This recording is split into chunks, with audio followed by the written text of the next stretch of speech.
Picture this. I was 26 years old. I had been at the bank for exactly 1 month, and they just offered me a management position. I was so excited. I was moving on up. And then it really hit me. There were people on my team twice my age, older than my parents, which means they had twice my experience. They were going to know for sure that I had no clue what I was doing. That was me, and here's what I realized. Sometimes that voice in your head telling you you're not qualified, it could be telling you the truth and at the same time pushing you to get better prepared. Today, we're diving into something most people won't talk about honestly, the difference between feeling like an imposter and actually being one. Because here's what I've learned after several years of building businesses and talking to hundreds of professionals who want to sell their services online. Sometimes imposter syndrome isn't a mindset problem. Sometimes you genuinely aren't ready yet, and that's okay. You can get prepared.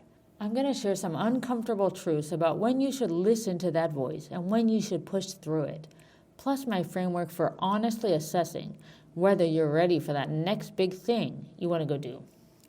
So there I was, 26 years old, suddenly managing people who had been doing this work since I was in diapers. I thought that being promoted meant I was supposed to know what I was doing. But obviously I'd never been in that role before, so I didn't know. And I had to get uncomfortable, and I had to be uncomfortable feeling that way. I made a ton of mistakes as a newbie. That's expected. The biggest mistake I made was when we were in this process of switching couriers across all of our branches. This had implications for operations, for our customers. Specifically, we were switching the vendor who went to our branch offices and collected checks and transported them back to the capital city for interbank compensation. Now, I thought since all of the VPs knew about the project, since it had all of the approvals, since it had all of the sign-offs, it was for sure their job to make sure that their teams were aware and prepared. The information was just going to flow down naturally, right? Wrong. The first call I got was at 10 o'clock at night when the new company went to collect the checks. The person in charge of that area had no clue we had switched providers. Everything was closely timed because there were flights and they needed to have the checks at headquarters for the overnight process. He had no notification. He had no authorization. There was a real chance he wouldn't be able to get the checks to the office on time, which could have meant facing a fine, and it could have meant, for sure would have meant upsetting all of his customers. I didn't sleep at all that night. I mean, this is back in the time when we weren't even using cell phones for work. There was no VPN. We didn't have Wi-Fi or a laptop. I couldn't access the office at that time of night. So I was completely helpless to help him. The next day, I called every person involved directly, and most of them were yelling at me, and they were right to yell. I was clueless about project management, and it was obvious. I had been expecting instead of inspecting. But from there on, I made sure to keep the people who needed to be involved actively involved, not just copied on emails. Was I an imposter in that moment? You bet I felt like one. But here's why I say no. The organization knew my level of experience when they hired me for the position. I didn't lie about it. I didn't pretend that I'd been a project manager for many years. They knew I was straight out of grad school, that I was 26, that I had no industry experience, that I had no management experience. They wanted me to build out the role and to grow into it. It wasn't a question of whether the change had been right for the organization. That wasn't my decision. All the right people had approved the process. I just didn't manage it very well. I'm sure a lot of you have faced this in corporate. When you take on a new role, this sense of being an imposter and not knowing exactly what you're doing. Because in reality, who would want to step into a role where there was nothing new to learn, no space to grow? If you were already perfectly qualified to do every aspect of the job, that would be boring. The reason I felt unqualified was because I had never done this work before. And here's where I see some professionals getting this wrong. They're out there selling their capability to figure it out as if it were something they already had mastery over. For example, if you've never had your own business and you want to become a business coach, It's natural you would feel like an imposter if you've never done it before. Your own systems are not proven. So sometimes that voice saying you're an imposter could be right, which does not mean you give up. It means that it's important for you to be clear in your messaging about where you're at and what you honestly know you can deliver. That voice that is saying you're unqualified, it could be telling you to prepare yourself to do the work and to put in the reps. About 8 years after that event at the bank that I told you about, I found myself sitting on a stage next to a former prime minister at a technology conference. I had done substantial research about what I was presenting, but I had never spoken in public before. I was terrified of screwing up, of losing my train of thought, of looking like a fool, or ruining my reputation. But here's the difference. This time I wasn't nervous about my expertise. I was nervous about the public speaking itself. I remember trying to speak while simultaneously having this dialogue in my head. Make eye contact with the audience. Smile. You're talking too fast. Slow down. 2 conversations always going on. It was nerve-wracking. I had spent at least a month preparing, practicing while I'd walk around the house, recording myself, listening to the recording, tweaking the presentation, practicing it again, at least 3 times a day. I remembered feeling like I looked unqualified to be on that stage, like I was an imposter. I felt nervous and scared. But years later, when I saw a recording of that presentation on YouTube, I was shocked. I looked at ease. I even told jokes and people actually laughed at them. The contrast between how I felt and how I appeared was drastic. So what was the difference between the bank disaster and the conference presentation? Where I was in my expertise, preparation, and honest assessment of what I actually knew. In the conference, it was all in my mind. Imposter syndrome was just a made-up story. At the bank, I was still learning. The good news is I was honest about where I was at. I see this pattern everywhere now. Just recently, I worked with someone who was suffering deeply from imposter syndrome.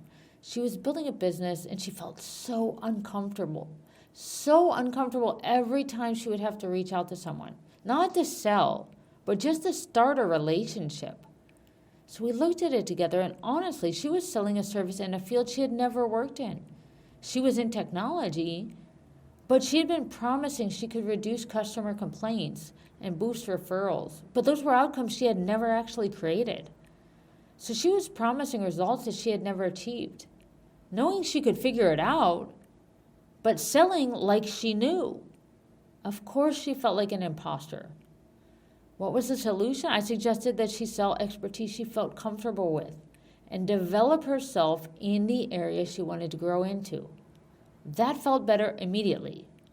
The fear of reaching out disappeared because she knew she could achieve the results she was promising. Sometimes I'll catch myself doing this. Just last week, I was listening to a podcast with Dr. Vonda Wright about injuries in female athletes at menopause age. And then the next day, even though I still haven't fully understood everything I wrote down from the podcast, the next day I found myself telling a friend who had shoulder pain, "Oh, that's menopause." And then I stopped myself mid-sentence. I said, wait. I don't know what I'm talking about yet. Okay, I'm just reading up on this and learning on this.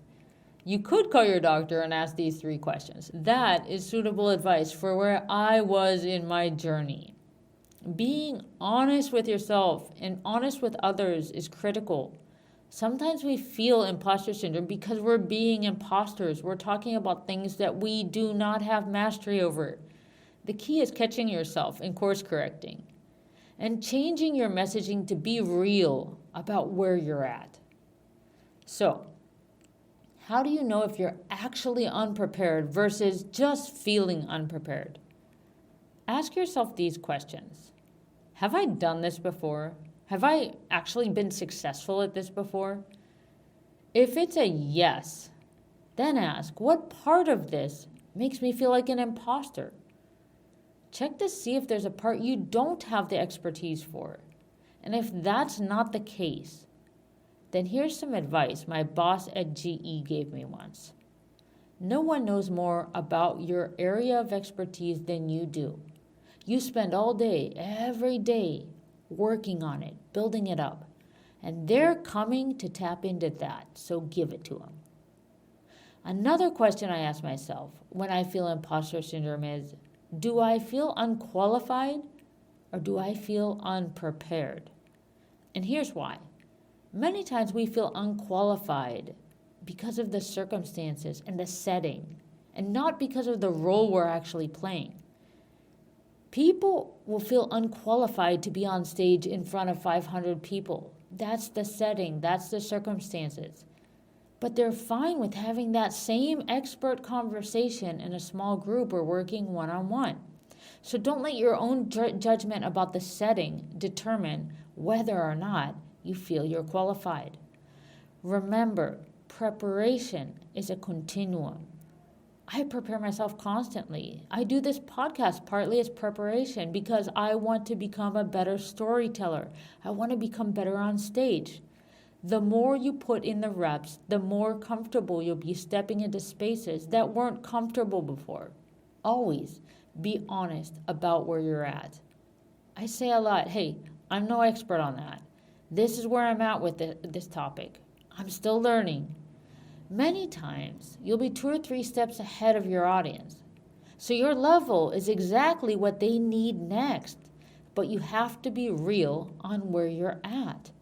I have not yet built $1 million year for myself, for example, so I don't promise my clients their first $1 million year. I can sell at the level of replace your corporate salary because that's something I've done several times over.